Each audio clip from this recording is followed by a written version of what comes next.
Bonjour à tous, c'est Paul et bienvenue dans cette vidéo où je vais expliquer comment faire pour vivre présent. Mais avant que cette vidéo commence, je vais donc définir ce que c'est le présent et enfin je vais dire pourquoi vivre au présent, c'est quoi l'utilité, c'est quoi les bénéfices. Donc on commence tout de suite. Le présent, qu'est-ce que c'est? Pour vous donner un ordre d'idée, le présent vient de vous échapper. En permanence, là, il vous échappe, encore une fois. En permanence, le présent nous vient du passé. En permanence, là, encore une fois. Donc en fait, si je devais métaphorer le présent, c'est un peu comme si on mettait un pas devant l'autre et qu'on continue à avancer continuellement. Et en fait, on avance, mais on avance vers l'inconnu. Et le cerveau n'aime pas deux choses, le vide ou l'inconnu. Et donc pour ça, le cerveau va commencer à partir dans le futur, par exemple. Va chercher une situation beaucoup plus rassurante et sécurisante que le fait de marcher dans un inconnu comme ça. Donc un exemple, votre cerveau peut éventuellement se dire dès que j'aurai un CDI, une famille, tant et tant d'enfants, je serai heureux. Ou alors il va aller chercher des éléments du passé pour se rassurer. Ça peut être une des raisons de la nostalgie. Pourquoi les personnes sont nostalgiques? Parce qu'ils veulent trouver cette assurance, cette sécurité qu'ils avaient quand ils étaient plus jeunes. Par exemple, le fait de, je donne un exemple tout bête, de faire des cabanes dans les arbres en forêt avec ses amis en 2003 par exemple. Ça c'était quelque chose de rassurant, de sécurisant pour eux et ils vont ressasser ce souvenir plusieurs fois dans la journée, plusieurs fois dans la semaine, plusieurs fois dans le mois et ils vont être nostalgiques à cause de ça. Donc on est dans ce que l'on appelle un état de conscience modifié, c'est-à-dire que nous, notre corps, et au présent, il n'a pas le choix. Et notre conscience va se balader entre passé, présent, futur, réel ou imaginaire. Et souvent quand on est dans l'instant présent, on n'est pas forcément mis sous stress, on n'a pas forcément des tensions. Pas pour autant qu'on va pas être stressé, parce que nous, notre cerveau, comme il voyage entre toutes ces dimensions, ce passé, futur, présent, irréel, imaginaire, il y a une infinité de raisons d'être stressé. Notre cerveau, par exemple, à l'instant T peut être totalement tranquille, mais au futur, vous avez peut-être un examen en fin de semaine, vous avez peut-être un oral dans 2 mois, ou vous avez peut-être un entretien d'embauche dans 6 mois.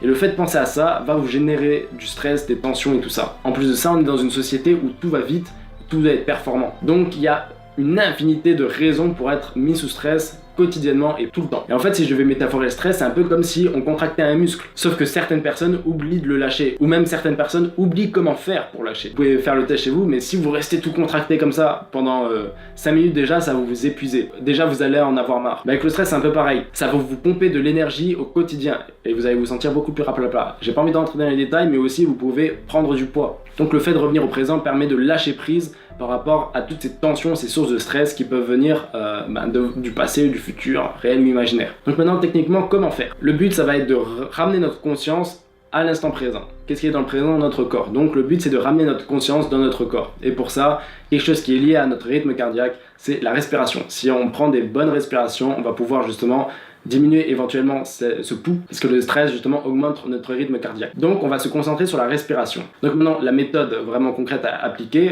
c'est de prendre une grande inspiration, donc soit par le nez, soit par la bouche, peu importe, si vous avez le nez bouché, là vous avez la bouche, la nature est bien faite. Et donc prenez une bonne inspiration, et ensuite vous expirez le maximum d'air que vous pouvez. Et en fait, le but, ça va être de se concentrer sur l'air qu'on inspire, vraiment visualiser cet air qui rentre par nos narines ou par notre bouche, et qui remplit nos poumons, et se concentrer et surtout visualiser l'expiration, le fait d'expirer tout ce stress, le fait de chasser toutes les tensions négatives que vous pouvez avoir du futur, du passé, n'importe quoi, de chasser tout ça de votre corps. Vous pouvez même, d'ailleurs, une petite astuce, visualiser ça en couleur. Vous pouvez fermer les yeux durant cet exercice et visualiser, je sais pas, une couleur noire, une couleur rouge, sortir de vous, tout ce stress, toutes ces tensions négatives, sortir de vous dès que vous expirez. Et cet exercice, vous le faites 3 fois. Ça sera déjà un bon commencement et vous aurez déjà un résultat immédiat suite à cet exercice. Donc avant d'animer un exposé, une conférence, avant un entretien d'embauche, avant un examen, si vous vous sentez vraiment hyper stressé au point que ça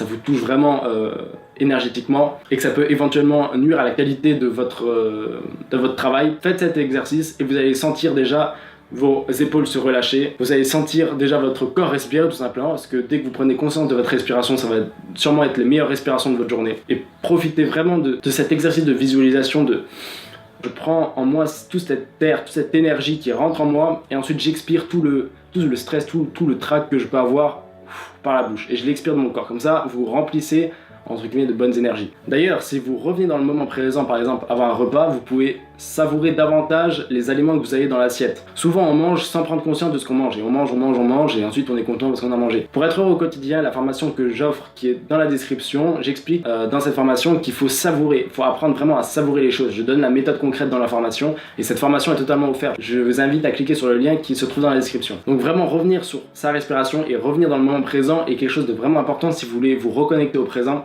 de mieux savourer les choses, de mieux savourer l'instant présent, de lâcher tout ce stress qui peut venir du futur ou du passé, d'apprendre à relâcher tout simplement vos muscles et de savourer la vie tout simplement. Si vous êtes encore en train de regarder cette vidéo, c'est que vous êtes probablement intéressé, donc comme je l'ai dit précédemment, je vous invite vraiment à cliquer sur la formation que je vous offre, qui est totalement gratuite, de mettre un like si cette vidéo vous a plu, de la partager si vous pensez que cette vidéo peut intéresser un de vos amis, de commenter cette vidéo, de vous abonner pour ne pas rater ma prochaine vidéo, et sur ce, vivez heureux et n'oubliez pas, la vie est belle. C'était Paul, bye bye.